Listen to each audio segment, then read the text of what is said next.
Oh yeah, that really hurts. Oh.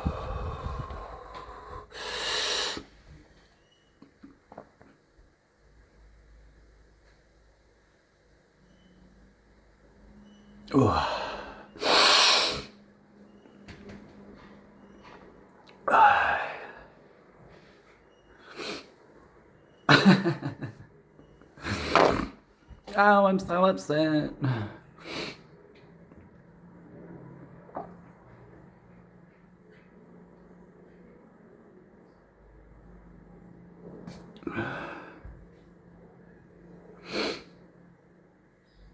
Oh, that whacked a punch, that one.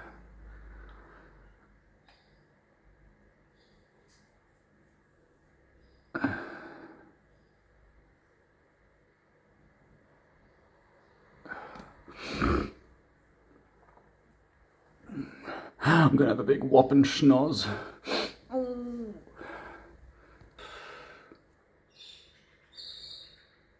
All me blackheads have a squiz.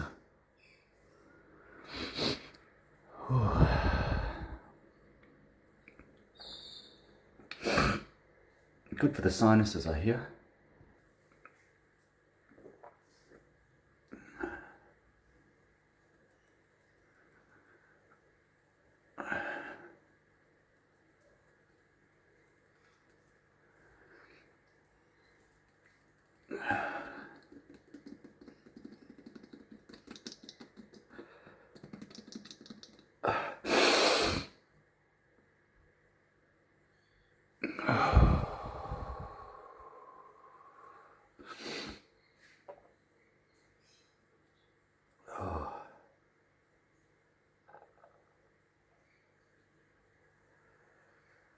Bring the blood flow to the tip of the schnozzy.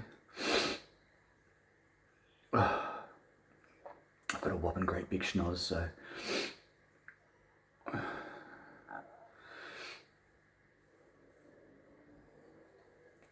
try and get the circulation to it so it can do its immuno response.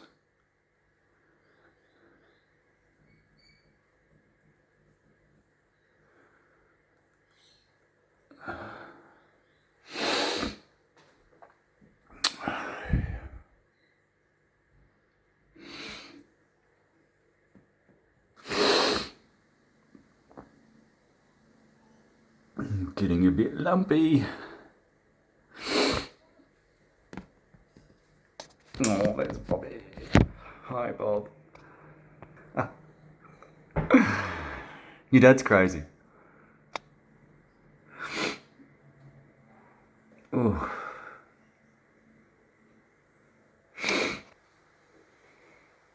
I've always had people ask if my nose is broken. Now it does look like it. It's getting a little bit wide out here.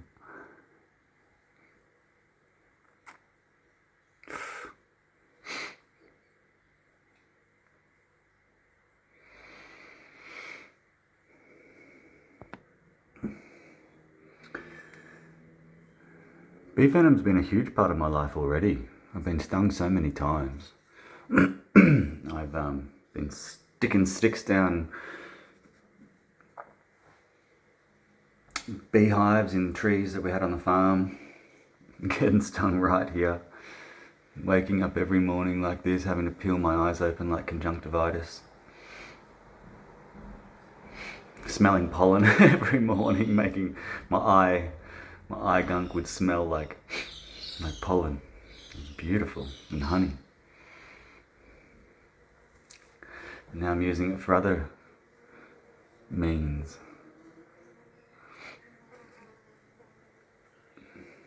To fight verrucas, to generate skin, regenerate skin, and to see what it'll do to a solid keratosis that I think I have.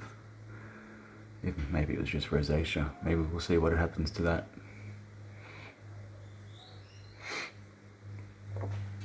A long time ago I used black salve on a couple of spots on my body. I get quite freckly. See those little scars? using black salve to remove things, testing which freckles or moles it would react to. It didn't react to all of them, only the ones that had something going on. It's that's a process in itself. The trust that you've got to have that you're doing the right thing, and then the scab will pop off after it's bubbled and boiled and destroyed what negative cells it had to do.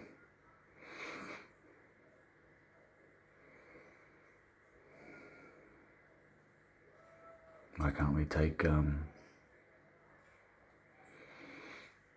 pharmaceuticals into our own hands? There's a whole pharmacopoeia around you if you're paying attention.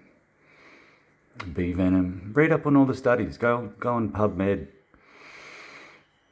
the medical publication website. Read up on studies.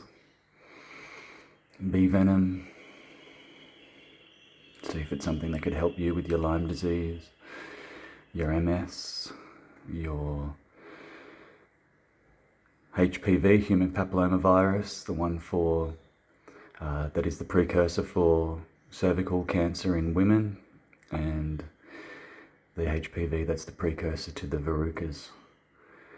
I don't know if the studies go on to talk about the verrucas. I mean the HPVs that cause cold sores and other gross things on your skin. It's no worse than the warts. Or indeed if that is the same type of HPV. So far so good, people. I mean, things have cleared up dramatically, and like I've been saying, there's no more viral load almost in my blood. This is probably close to the 30th bee sting I've had in 3 weeks.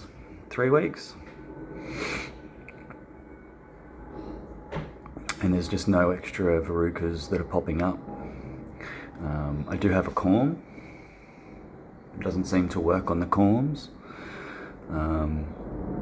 But on the verrucas it's very effective, and it, as I keep on saying, it can only seem, and I'm not a scientist, and apitherapy is not recommended in Australia. I'm telling you, there's no more verrucas that are popping up. I'm just literally got to treat the ones that are existing still, and I don't know whether it'll be a case of keeping the viral load down, keeping it dormant and suppressed so that it doesn't express itself on my fingers and my feet. A lot of people have HPV and they wouldn't even know it. They probably never had an immune response where their body has dropped its immunity, and these things have been able to gain a foothold in your tips and the top layers of the skin. With the bee venom, it just seems to be destroying the viral load in the blood, so that the blood's no longer able to feed the expression at the tip of my fingers. Almost like a fungus in my body. The mushroom, the wart, is the tip, and there's something else going on beneath the surface that you need to take into consideration. There's no point using salicylic acid and liquid nitrogen and going and getting lasers if you're not actually going to, or even getting them stabbed, kicking up an immune response by needling is one of the other modalities. It's just not going to be long term because it's still sitting there in the blood, maybe just ready to express itself again. If you're not actually removing it from the blood, the virus itself, well, there's no point in using all those things. I know I've just gone around in circles trying to say that, but there's always a precursor to something. It's the same with our emotions. It's the same with the physical ailment. There's always a precursing emotional blockage in that spot. People just don't get that. They're like, oh, it's physical, I'll go and see a physio or a chiro. No, it's just years and years and years of blockaging that finally made that thing snap, because there's already a precursing trauma or an emotional response that's been held there. It's blocking electricity. Your meridians just want to pass electricity and information around, but when there's been a traumatic response, depending on what that emotion is, it'll store it in the particular organ that governs that. And then that particular organ is governed by a particular vertebrae. Do you see where I'm going? So it then gets stuck in the spine, the spinal memory. When you're removing the traumas, you're opening up. You're creating flow again. You're bringing back more blood, more electricity to the stagnant area. The Jews talk about the Merkaba, the battery, the inner battery, the tree of life. It's described in many cultures. It's just the one that came to the top of my head then. Understanding, how your body can produce more electricity if it has better flow, if you have less trauma, if you have less blockage. That's why I harp on about NET or kinesiology or emotional field therapy or one of the other modalities that talks to your subconscious mind and removes the meridian blockages to enable you to think better, have less impulse, less reaction, because you're getting the electricity to where it needs to go so that you can actually take the time to, the organ will produce what it needs, the vertebrae won't be triggered, the emotion won't be hit, so you won't impulsively react. It's very important to get the kids, the young ones, onto NET or kinesiology or EFT early, so they don't become young adults who are sort of trapped in these emotional bondages, but they don't have any idea how to navigate. I was just lucky that I had an interest in Eastern modalities, and here in the West we're getting much more of the Eastern modalities sort of making their way in, being called different things, and a physio using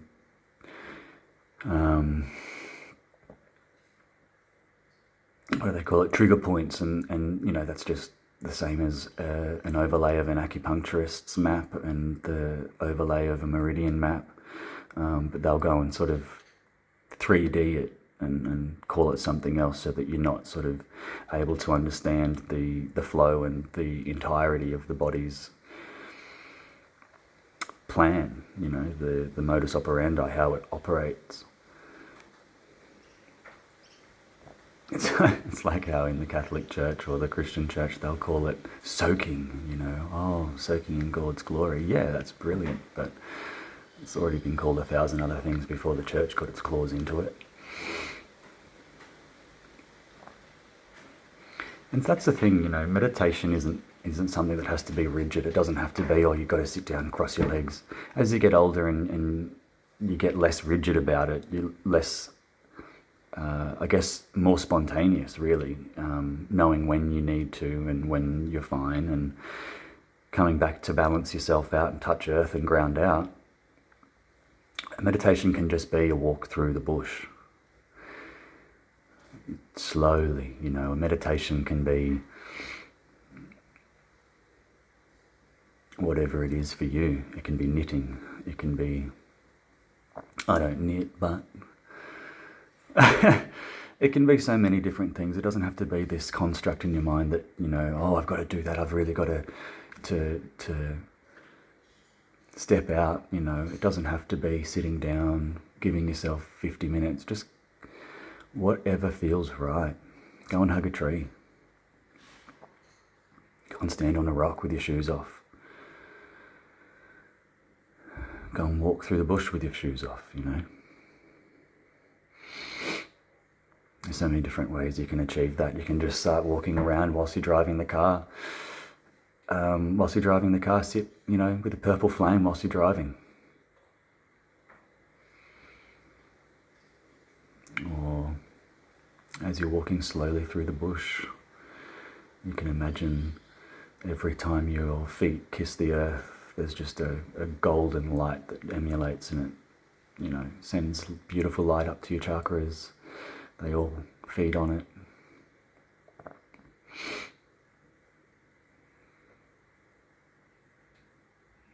Sometimes when you're just going within, like the John Kabat-Zinn mindfulness techniques, sometimes it's good to visualize the organ or the area so that you can actually bring your attention and awareness to it. That's a beautiful meditation too. Just take the time to lay on your back and put your hands on yourself and put the energy in your hands and see what gurgles and pops and what sphincters release. And you got ileosacral valve, the ones in the large and small intestine. I know that's not both of them. There's multiple valves everywhere. You'll feel your gastric juices do what they have to do to help your organs function better. And you'll see that when you do that repeatedly, almost every morning, you'll see which organs are the ones that are getting caught up, the ones that you've always got to put your hands on to release again. You'll notice that you may have an emotion stuck there, and it's always the one that seems to be lacking in electricity or flow. So you'll go and see the NAT practitioner, and you'll be aware of where you need to have blockages removed.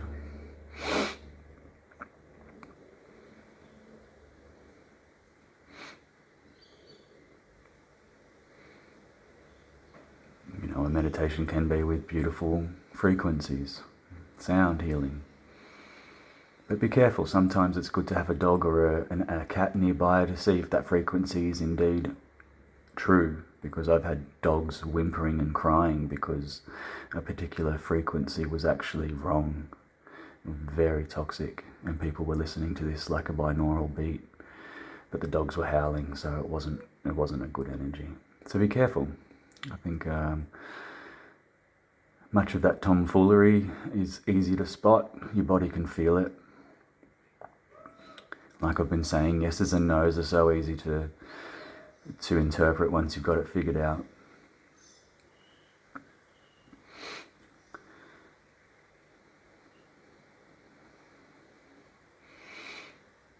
I'm just sick of not being able to get on top of this. So, the reason I'm putting bee venom into my skin, it looks like I'm a madman, but people have been doing this around the world for years. Its benefits have been touted for thousands and thousands of years. You've got to be kidding that we can't have this approved here in Australia.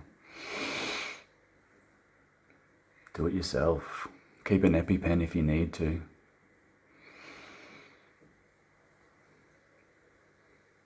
This is my hair today.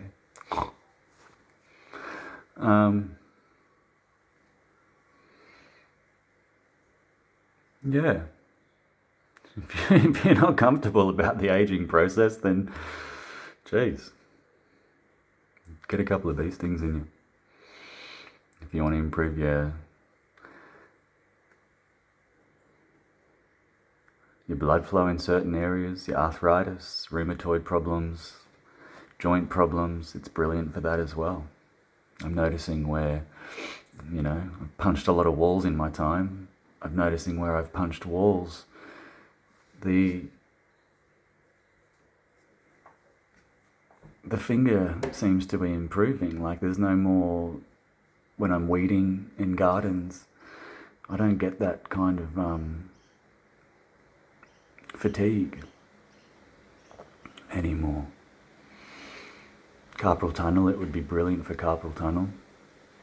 Anyone who's been in hospitality for years or baristas, there's always a huge amount of carpal tunnel in baristas. I was one for a long time. We used to pump out the kilos. Fuck, your wrists would be sore.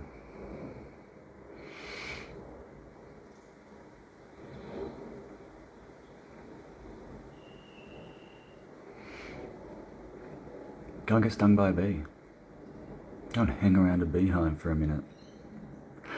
Be a creep. I went up to Vaucluse's house the other day because I know that there's a bunch of beehives and a veggie patch that the kids who are going on excursions and things, I don't think it's used for the restaurant that's there anymore.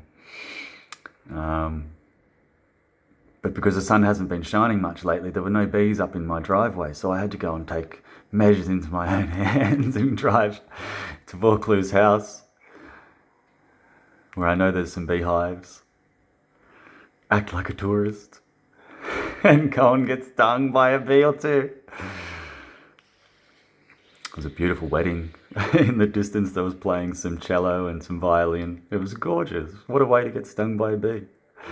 Some beautiful frequency playing in the background. Those bees were not happy about me being there, that's for sure. They followed me and were getting all aggressive.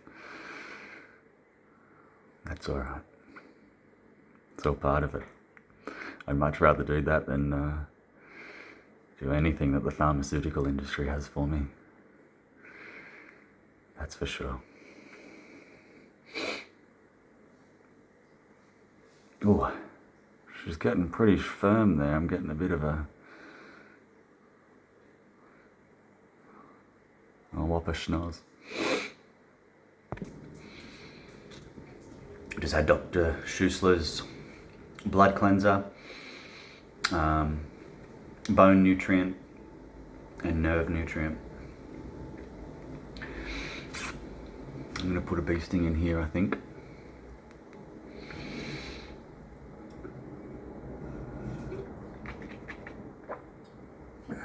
I can see Cody's scratching himself again.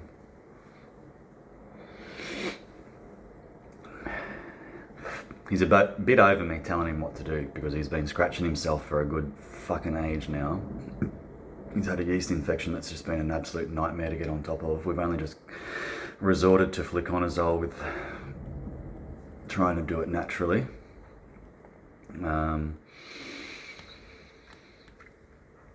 Anyone that doesn't know, that's Cody the dog, the Kelpie. He's just been biting his feet, and licking his paws non-stop. Won't fucking stop.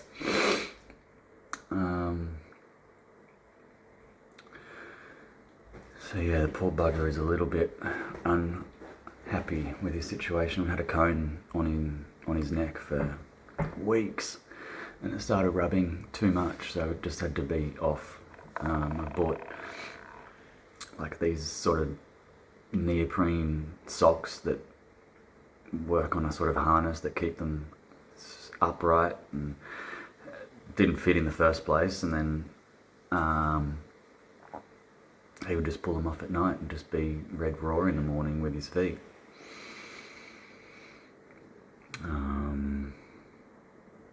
Very testing. I know a lot of people go through this with their dogs with yeast infections, and it's horrible for the dogs.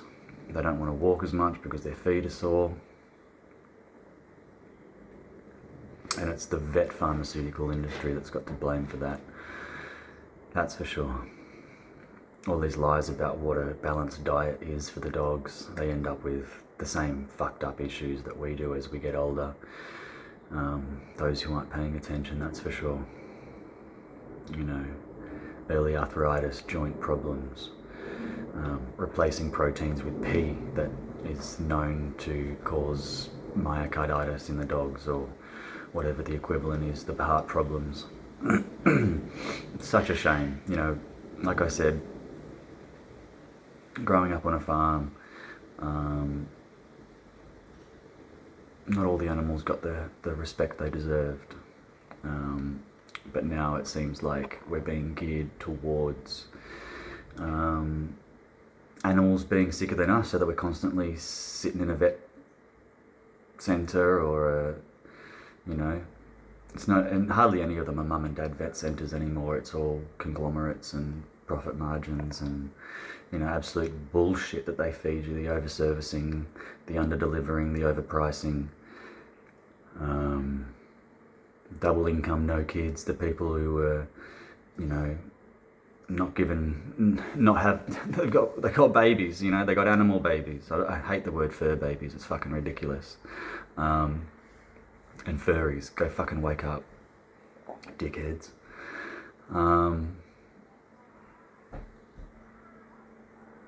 You know, they take advantage, they play on your emotions. How many symposiums do they go to a year to work out how to milk a person? Absolutely disgraceful. There's so many shit vets in Sydney. You all need to do some fucking serious gap years on some farms. Like, get out of your little bubble that you've been indoctrinated in. The gradual indoctrination, graduation.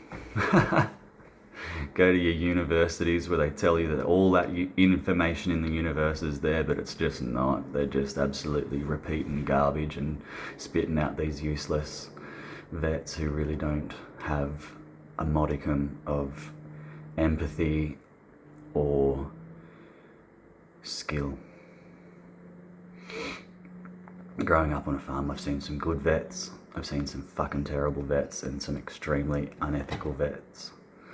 I've seen 1,000 cows getting cesarean births when you do a round of embryo flushing and you've got all these cows that are giving birth at the same time because they're all impregnated by straw at the same time on the stud farm. Not everyone can give birth, you know. There's only one race, there's only one crush. You can only pull one calf at a time because it's dad and my older sister and my mum who could really do that. But so you end up calling out the vet when there's been one who's holding on for too long and she can't get the calf out. And not all the mothers were capable of doing it. So yeah, there's a lot of, getting on a bit on a tangent, but yeah, there's some fucking shit vets out there. There are some good ones.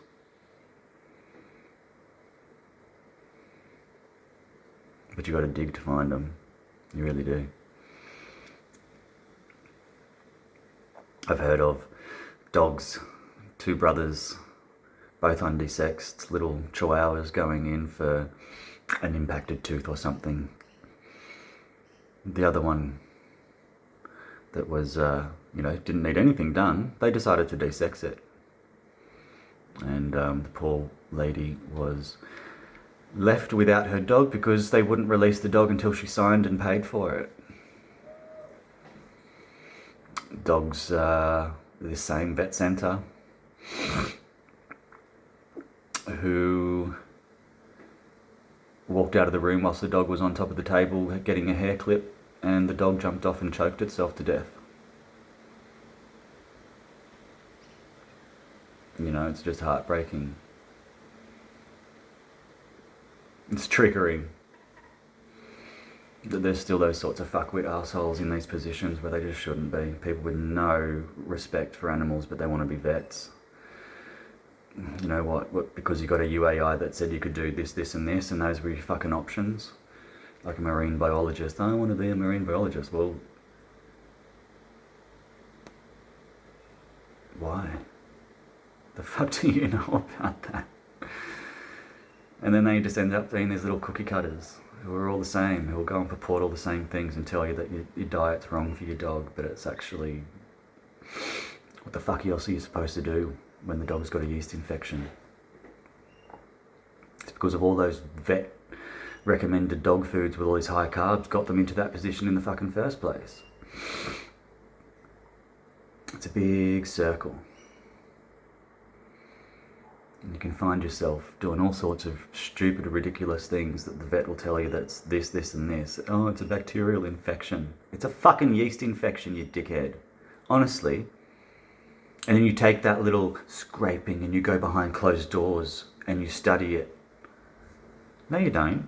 You just tell them what it's going to be so you can sell the chlorhexidine, so you can sell the shampoo, so you can sell the tablets, which do fucking nothing.